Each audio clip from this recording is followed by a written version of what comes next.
कैदी नंबर 804 जो हक और सच की जंग लड़ रहा है, आज उसके सिपाहियों की फतह हुई है। आज हक और सच की फतह हुई है।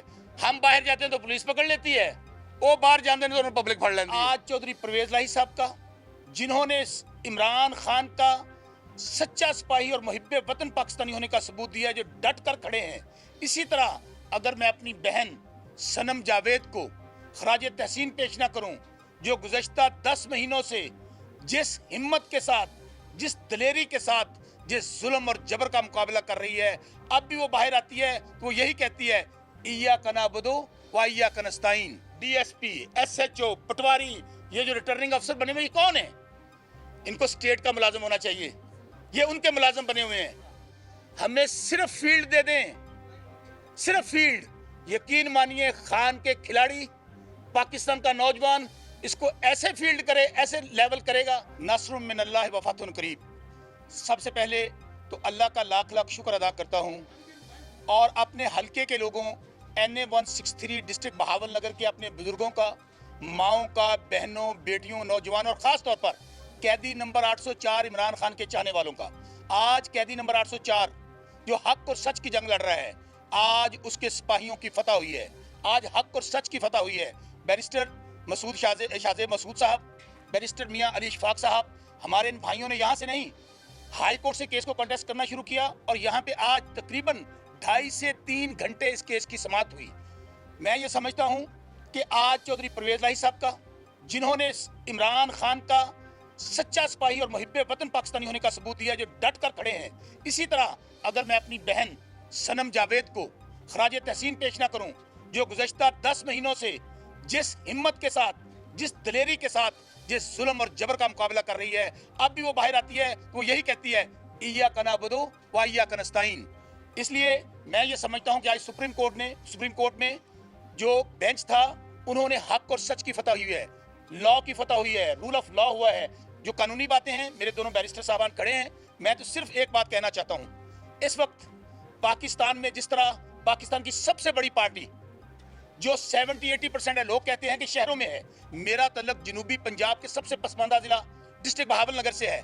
मेरा अल्लाह गवाह है, इस वक्त खा वो नौजवान है, खा वो बुजुर्ग है, खा वो गांव वाला है, खा वो रेडी वाला है, खा वो चोलिस्तान में रहता है, खा शहर में रहता है, वो एक ही कहता है कि इस वक्त पाकिस्तान की आखिरी उम्मीद सिर्फ और सिर्फ कैदी नंबर 804 इमरान खान है। और जो कुछ इमरान खान के साथ जुल्म और जबर हो रहा है, जिस तरह उनके साथ नाइंसाफी हो रही है, पार्टी तोड़ दी गई। पूरा 1-1.5 साल हो गया है जिस तरह पार्टी को तोड़ा गया, जिस तरह आप देखिए मुकदमात दर्ज हुए, जिस तरह आज नॉमिनेशन उसको छोड़ देते हैं। पहले पार्टी को तोड़ा गया, लोग चले गए, उसके बाद नॉमिनेशन पेपर से लेकर आज तक कैसे नहीं हुआ। क्या इलेक्शन इस तरह होते हैं? और इस इलेक्शन के नतीजे में मैं पॉलिटिकल वर्कर हूँ, मैं गुज़श्ता 20 साल से काम में हूँ। मैं ये समझता हूँ इस इलेक्शन के बाद पाकिस्तान में इतनी अनस्टेबिलिटी हो जाएगी, क्योंकि सियासी इस्तेकाम उसी वक्त होता है, मुआशी इस्तेकाम हो, जब मुआशी इस्तेकाम होना है, सियासी इस्तेकाम होना है, दोनों जुड़े हुए हैं। लेकिन आप मुझे बताइए, ये फ्रॉड, ये झुर्लू, ये रिग्ड इलेक्शन करवा के क्या आप समझते हैं कि पाकिस्तान में स्टेबिलिटी आ जाएगी? क्या पाकिस्तान में लोग नहीं देख रहे कि एक पार्टी को टारगेट किया जा रहा है? आज मैं मिसाल देता हूं कि जिन लोगों के नॉमिनेशन पेपर्स खारिज हुए हैं, वो सिर्फ और सिर्फ इमरान खान के सिपाही और तहरीक इंसाफ के लोग हैं। किसी और पार्टी के नॉमिनेशन पेपर आज यहाँ पे नहीं आ रहे। यहाँ पर किस तरह लोगों को पेपर खारिज किए गए? हमें स्क्रूटनी में जाने नहीं दिया गया। पहले तो नॉमिनेशन पेपर, आप यकीन मानिए, मैं अपनी मिसाल देता हूँ, फोटाबास में हमारे लोग नॉमिनेशन पेपर लेने के लिए गए, उनको अगवा करके थाने बंद कर दिया गया। उसके बाद शौकत बसरा या कोई और देख लीजिए, जब हम लोग स्क्रूटनी करवाने के लिए गए, हमारे तजवीज़ कनिंदा को, ताइद कनिंदा को रास्तों में से उठाया गया, घरों में छापे मारे गए। उसके बाद अभी तक क्या हो रहा है उसको मैं छोड़ देता हूँ। लेवल प्लेइंग फील्ड, मैं तो ये कहता हूँ, मैं गांव का बंदा हूँ, पक्का पेंडुआ। आप तो क्या कहते हैं, शहर में मुकाबला, गांव में मुकाबला नहीं कर सकते। लेवल प्लेइंग फील्ड की बात नहीं करता, हमें सिर्फ फील्ड दे दें, सिर्फ फील्ड। यकीन मानिए, खान के खिलाड़ी, पाकिस्तान का नौजवान इसको ऐसे फील्ड करे, ऐसे लेवल करेगा कि आज तक पाकिस्तान की तारीख में जितना आपने कैंडिडेट तोड़ लिए, पार्टी फारिग कर दी, बल्ला निशान आज तक ऐसे नहीं हुआ। बल्ला निशान आपने ले लिया, आप क्या समझते हैं? वो बल्ला निशान तो मैं पंजाबी कहना कमले हो, इमरान खान दिलों च बसता है। खान ये बल्ला जो निशान है, ये लोगों के दिलों में चला गया है। मुझे क्या किया गया? मुझे ह्यूमिलेट करने के लिए जूते का निशान दिया गया। शाह महमूद कुरैशी साहब जो वफा का पहाड़ साबित हुआ, उनके बेटे जैन कुरैशी को जूते का निशान दिया गया, किसी को बैंगन दिया गया, किसी को। मैं ये समझता हूँ जूते का निशान मेरे लिए गोल्ड मेडल है। मैंने पहले भी कहा है कि आपने मेरे हल्के के लोगों की तौहीन करने के लिए उस रिटर्निंग अफसर ने इलेक्शन कमीशन की मां पर, मेरे मुखालफों की मां पर, कि शौकत बसरा डट के खड़ा इमरान खान के साथ। जिंदगी, मौत, इज्जत, जिल्लत सब मेरे अल्लाह के हाथ में। आज मैं पूरे मीडिया के सामने ये कहना चाहता हूँ, मैंने कुरान पाक पे हल्फ दिया है, अगर मेरे यहाँ से कागज मनूर ना भी होते, मैंने कहा था मैं आखिरी सांस तक लड़ूंगा। सनम जावेद आखिरी सांस तक लड़ेगी, चोरी परवेज लाइफ सब आखिरी सांस तक लड़ेंगे। ना भी होते, कैदी नंबर 804 थे, ये 100 एमिनेशन कुर्बान, वो मेरे बच्चों की जंग लड़ रहा है, हमारी आने वाली नस्लों की जंग लड़ रहा है, वो पाकिस्तान की जंग लड़ रहा है, जिसने दुनिया के सामने आंखों में आंखें डाल के कहा हजूर की नामूस का मुकदमा लड़ा यूएनओ में। इमरान खान कैदी नंबर 804 ने कहा, जब हमारे दुनिया के मालिक ने कहा तो उसने क्या कहा? उसने कहा absolutely not, absolutely not over my dead body. आज आप इमरान खान को जेल में डाल के, मुझे हो सकता है पहले भी मेरे साथ जो कुछ हुआ है मैं बता नहीं सकता आपको कितनी एफआईआर मेरे खिलाफ दर्ज है। गुजारिश ये है, हल्के में मुझे जाऊंगा, गवाह रहना मीडिया वालों, पूरी दुनिया का मीडिया देख रहा है, पाकिस्तान का मीडिया। शौकत बसरा इमरान खान के साथ खड़ा था, खड़ा हूं और खड़ा रहूंगा। अगर मुझे मार दिया गया, अगर मुझे अपहाज कर दिया गया, मैं यकीन मानिए मैं अपने आने वाली नस्लों को कह के गया हूं, मैंने अपनी बेगम के हाथ में झंडा दिया था, ये शौकत बसरा नहीं लड़ेगा, मेरी बेगम लड़ेगी, बेगम नहीं लड़ेगी, मेरा बच्चा लड़ेगा। और अब भी मैं मीडिया को गवाह बनाकर कहता हूं, मैं हल्के में जाऊंगा, हो सकता है मैं जिंदा ना रहूं, हो सकता है मुझे गायब कर दिया जाए, लेकिन मीडिया वालों मेरा ये शॉट अपने पास महफूज रखना।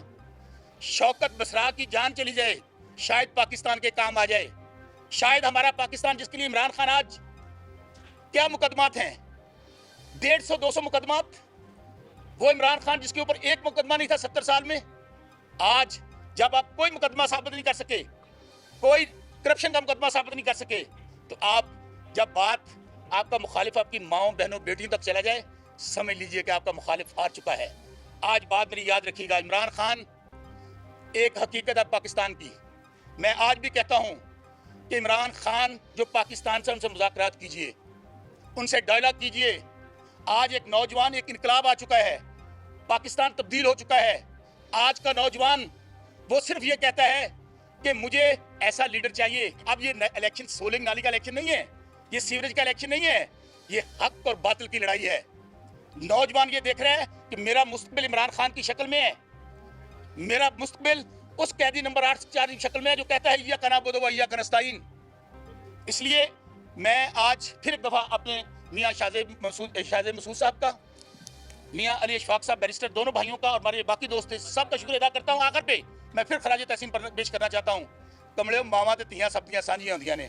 सनम जावेद के साथ जो कुछ हो रहा है, मैं एक दफा पूरे मीडिया के सामने अपनी उस बहन को और उन अपनी खवातीन को जो जेलों में पड़ी हैं, पूरी कौम की जानिब से, कैदी नंबर 804 की जानिब से उनको सैल्यूट पेश करता हूँ। नहीं, देखिए मैं फिर कह रहा हूँ, ये फौज हमारी फौज है, ये फौज दुनिया की बेहतरीन फौज है, हमारी फौज पे हमें फख्र है। लेकिन ये जो हमारे मुखालफीन हैं, ये इस हद तक लो चले जाएंगे कि वो जो कहते थे वोट को इज्जत दो, वो आज बूट को छोड़ ही नहीं रहे हैं। वो आज जो हमारे मुखालफीन, मैं फिर कहता हूँ, हमारी फौज, उसकी हम सबको उसकी वजह कि हमारी सिक्योरिटी के मामला हमारी फौज देखती है, हमारे बॉर्डर के मामला हमारी फौज देखती है।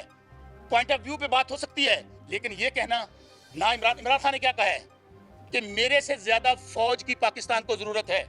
इमरान खान क्या कहते हैं कि शायद इमरान खान की इतनी जरूरत नहीं है, तो इसलिए फौज ये हमारी फौज है, उसके खिलाफ कोई बात करेगा सबसे पहले तहरीक इंसाफ का नौजवान खड़ा होगा, इमरान खान के टाइगर्स खड़े होंगे, इमरान खान के चाहने वाले खड़े होंगे। मैं फिर कह रहा हूं, हम सियासी लोग हैं, सियासी लोग जो होते हैं, इमरान खान साहब ने आज से 3 दिन पहले स्टेटमेंट दी है, ऑन रिकॉर्ड है, उनके बुकला ने बाहर करता है कि मैं तमाम कुफ्तों से मुज़ाकरात के लिए तैयार हूं। तो उसकी वजह आपका मुल्क बंद गली में चला गया है। उसके बाद जो कुछ मैं देखने जा रहा हूं, उसके बाद हालात पाकिस्तान के अच्छे नहीं रहेंगे। आज भी वक्त है, पंजाबी कहते हैं डुल्ले बिरांदा कुछ नहीं बिगड़िया, अभी भी वक्त है कि हमें बैठना चाहिए, रास्ता निकालना चाहिए। और तमाम से, अब मुझे बताइए, वल्लाह बा खुदा, पीडीएम का जो टोला है वो एक बड़ी मशहूर, आजकल हम बाहर जाते हैं तो पुलिस पकड़ लेती है, वो बाहर जाते हैं तो पब्लिक फड़ लेती है, वो कैंपेन करने के काबिल नहीं है। और ये झुल्लू इलेक्शन, जिस तरह साड़ी गल हो गई है, साड़ी गल वो कितना गल हो गई है, अवाम से बात करो, हो गई है? अवाम से बात नहीं हुई है। लोगों को आप कहते क्या हैं? हमारी हुकूमत आनी है, हमारी हुकूमत आनी है। हमारा आज हो क्या रहा है? डीएसपी, एसएचओ, पटवारी, ये जो रिटर्निंग अफसर बने हुए कौन है? इनको स्टेट का मुलाजिम होना चाहिए, ये उनके मुलाजिम बने हुए हैं। साहब ये बता दें कि पाकिस्तान तहरीक इंसाफ की जिन हालात की क्यादत से हमारी बात हो जाती है उनके बिल्कुल आपका मुझे जो है बयानियात उस पर एक सरप्राइजिंग है। आप ये कहना चाह रहे हैं कि सियासी जमातें पुलिस को और इंतजामिया को कंट्रोल कर रही हैं तहरीक इंसाफ के खिलाफ? तो जी गल कहना चाहता मैं कहनी नहीं हो, जोर ला लो। मैं फिर कहता हूँ, हमारी फौज, हमारी स्टैब्लिशमेंट हमारी है। हमारे बच्चे जो जाने कुर्बान करते हैं, जो शहादतें देते हैं, वो हमारे बच्चे हैं। वो हमारे बॉर्डरों की हिफाजत करते हैं। हम रात को सुकून से सोते। ये जो मुखालिफ टोला है, मैं फिर कह रहा हूँ, ये मुखालिफ टोला अपने, ये वही मुखालिफ टोला, याद कीजिए कौन है, जो sitting chief of army staff के मतलब क्या गुफ्तगू करते थे, जो क्या, मैं वो बातों में जाना नहीं चाहता। निकाले ना वो जो सियालकोट वाला, जो क्या कहता था on the floor of the house. फिर यही कहूंगा उनको कि कुछ शर्म होती है, कोई हया होती है ना। सियासी कल्चर को इतना खराब करें। सियासी कारकुन किसी भी पार्टी का हो, हम उसकी इज्जत कर रही है। आज एक साल हो गया है, हम दर बदर फिर रहे हैं। बात हमारी माओ बहनों बेटियों तक चली गई है। इसलिए मैं फिर गुजारिश करना चाहता हूँ, खुदारा ये पाकिस्तान है तो हम सब हैं।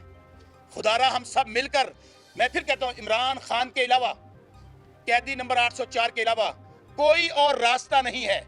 अगर पाकिस्तान को आप आगे लेके जाना चाहते हैं, जमहूरियत को स्ट्रांग करना चाहते हैं, आप मौशी इस्तेकाम लाना चाहते हैं, तो आपको कैदी नंबर 804 से बात करनी होगी। केड़ा बदले है? पीटीआई का बयानिया वही है। सुने पीटीआई का बयानिया क्या है? पीटीआई इस वक्त 70-80% पाकिस्तानी पीटीआई है। पीटीआई ये कहती है कि पाकिस्तान में रूल ऑफ लॉ हो। इमरान खान ये कहता है कि यहाँ पर अदालतों में हर किसी के लिए इंसाफ एक जैसा होना चाहिए।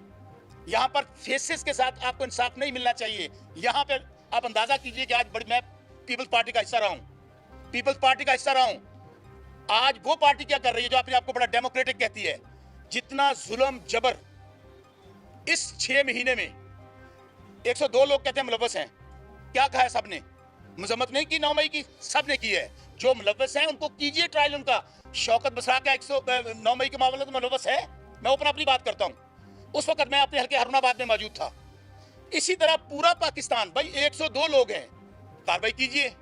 मैंने मजम्मत की, सब उसकी वजह ये हमारे इदारे हैं। इनके खिलाफ जो भी करता है वो काबिल बर्दाश्त नहीं है। लेकिन मैं फिर बात कहना चाहता हूँ, अपने उन इदारों को भी हाथ जोड़ के गुजारिश करना चाहता हूँ, ये आपके बच्चे हैं, ये आपकी बेटियां हैं, आप हमसे हैं, हम आपसे हैं। खुदारा अगर किससे गलती हो गई है, अगर किससे गलती, मैं फिर कह रहा हूँ, तो इसको दरगुजर करना चाहिए। आज पूरी दुनिया देख रही है। तो इसलिए जो कुछ हालात हैं, आप आने वाले दिनों में महंगाई, बेरोजगारी, लोग, ये 26 करोड़ का मुल्क है, 25-26 करोड़ का मुल्क है, छठा बड़ा मुल्क है पाकिस्तान। अगर हम लोगों ने अगर इसी तरह चलते रह चुके, जो दूसरा टोला है वो चोरों का टोला है, उनकी जायदादें बाहर, उनके बच्चे बाहर। इमरान खान क्या कहता है?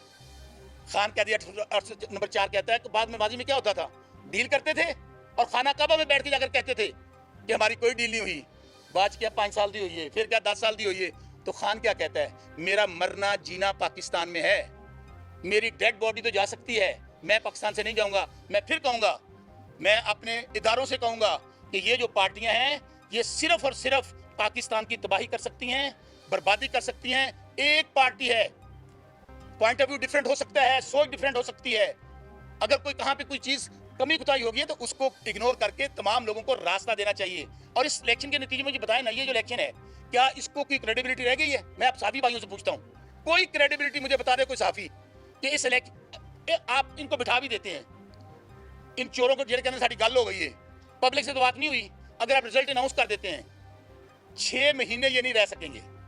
क्योंकि जब तक एक मजबूत हुकूमत नहीं होगी और उसको अवाम की बैकिंग नहीं होगी, पाकिस्तान में इस्तेकाम नहीं आएगा, इदारों में इस्तेकाम नहीं आएगा। इसलिए मेरे भाई, आप सबका शुक्रिया अदा करता हूँ कि आप लोगों ने मुझे मौका दिया।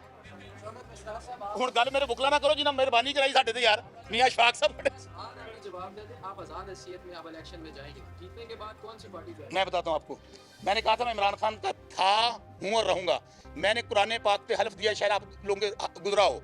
मैंने हल्फ क्या दिया है कि मैं शौकत बसरा, मैं NM 163 हारूनाबाद फोटाबाद जिला बहावलनगर से इलेक्शन लड़ रहा हूँ मुंतखब होने की शक्ल में मैं इमरान खान और तहरीक इंसाफ का वफादार रहूंगा। मैं दूसरी बात आपका हालिया भी बता देता हूँ, 1-2 दिन में आप देख लेंगे ये जो प्रोपेगेंडा हो रहा है ना हमारे, उसकी वजह प्लान यही हो रहा था कि लोगों को आज़ाद किया जाए और बाद में कहा जाए कि आ जाएं जी। तमाम लोग जो मैं ओथ कह रहा हूँ, तमाम लोग ये ओथ देंगे और वो आपके सामने आ जाएगा कि हम इमरान खान के थे, हैं और रहेंगे। मियां अली इशफाक साहब, फिल्म शाज़े महसूस माफ़ी देना जी प्लीज़।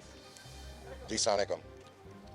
अच्छा, जो डिसीजन नीचे आरओज ने दिए बिल्कुल टेक्निकल ग्राउंड्स पे, उसको हाई कोर्ट ने इंडोर्स किया, जो कि बड़ी अनफॉर्चुनेट बात थी कि एक एक्ट में कोई ऐसी रिस्ट्रिक्शन नहीं लगाई गई कि जॉइंट अकाउंट हो या सिंगल अकाउंट हो। उसको एक टेक्निकलिटी पे एक रूल बनाया जाता है 2 दिन पहले शेड्यूल से, और उसको कहीं छापा भी नहीं जाता और ना अपनी वेबसाइट पे इलेक्शन कमीशन ने किया। और शौकत साहब को और सनम जावेद को एक टेक्निकलिटी पे डिस्क्वालीफाई किया जाता है, जो कि डिस्क्वालिफिकेशन वही है जो कि जिसका इफेक्ट वही है जो 62-63 का है कि आपने उस आदमी को 5 साल के लिए डिबार कर दिया। वो आज करेक्शन सुप्रीम कोर्ट ने की है कि एक रूल जो कि कॉन्फ्लिक्ट में हो एक्ट के साथ, वो एग्जिस्ट नहीं कर सकता, और उसकी टेक्निकलिटी को ख़त्म करके इनको परमिशन दी है कि वो इलेक्शन लड़ें। और ये एक बहुत ही खुशाइन मौका है कि सुप्रीम कोर्ट के इस बेंच ने एक नॉर्मल और लिबरल इंटरप्रिटेशन करके उसको किया, जो कि अनफॉर्चुनेटली हाई कोर्ट ने नहीं किया। और हमें अफसोस है कि लाहौर हाई कोर्ट, जो कि हमेशा से बड़ा प्रोग्रेसिव रही है, क्योंकि हमेशा यही होता है कि आप लोगों में जाएं और इलेक्शंस करें। It is the choice of the people कि वो अपने लोगों को इलेक्ट करें। ये कभी नहीं किया गया कि आप प्री इलेक्शन ही उनको डिस्क्वालीफाई कर दें टेक्निकलिटीज़ के ऊपर। ये तो मार्शल लॉ के ज़माने में इस तरह की टेक्निकलिटीज़ पे डिस्क्वालीफाई किया जाता था, जो कि हमारी अब तक की जितनी जूरिस्प्रूडेंस है लॉ की, उसके अगेंस्ट है। और ये आज हमारे सिर्फ इस बेंच ने नहीं बल्कि दूसरे बेंचेस ने भी इसको इंडोर्स किया है कि ये आप राइट जो है कैंडिडेट का नहीं लेंगे और उसको इलेक्शन लड़ने दें। अगर कोई एक्सपेंसेस वगैरह में आते हैं वो पोस्ट इलेक्शन इश्यूज़ हैं। आप 2-3 कंडीशंस दी हुई हैं जो आरओ ने देखनी है, उसके अलावा किसी और कंडीशन को नहीं देख सकते। अभी भी बहुत सारे लोग हैं जो अभी अपील में नहीं आए। मैं अब उम्मीद कर रहा हूँ कि वो भी अब सुप्रीम कोर्ट आएंगे, क्योंकि ये जो इस वक्त तक जिस तरह से इलेक्शन कराए जा रहे थे, आरओस ने जिस तरह से इनको सिर्फ पीटीआई के कैंडिडेट्स जो कि हमें मेजॉरिटी में नज़र आ रहे हैं कि उनको डिस्क्वालीफाई किया था डिफरेंट टेक्निकलिटीज़ पे, वो आज सुप्रीम कोर्ट ने उसको ख़त्म किया है और हम इनका बड़ा मशकूर हैं।